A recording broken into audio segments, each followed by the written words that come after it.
আসসালামু আলাইকুম, welcome to my channel উম্মেস কিচেন। আশা করি সবাই ভালো আছেন।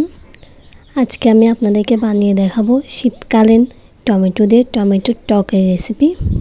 এই রেসিপি করার জন্য আমি প্রথমে একটা হাঁড়িতে 2 টেবিল চামচের মতো তেল দিয়ে তাতে পেঁয়াজ কুচি ও কাঁচামরিচ ফালি দিয়ে এগুলোকে একটু সিদ্ধ করে নেব বা ভেজে নেব।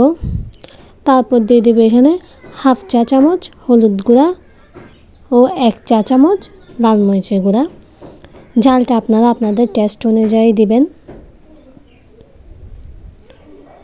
তারপর এখানে আমি দিয়ে দিচ্ছি 4টা ছোট সাইজের দেশি টমেটো, যেগুলো খেতে খুব টক হয় এবং অনেক সুস্বাদু হয় খেতে। এগুলো আমি মাঝখান থেকে ফালি করে দিয়ে দিয়েছি। এগুলোকে এখন 1 কাপের মতো পানি দিয়ে টমেটোগুলোকে আগে সিদ্ধ করে নিব।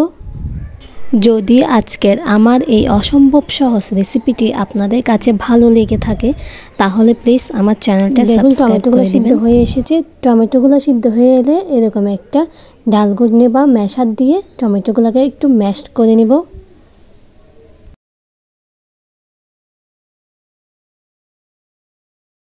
ম্যাশ করা হয়ে গেলে পর্যাপ্ত পরিমাণ পানি ও লবণ দিয়ে বলক ওঠা পর্যন্ত অপেক্ষা করব। বলক ওঠা হয়ে গেলে আমার টমেটোর টক রেসিপি রেডি।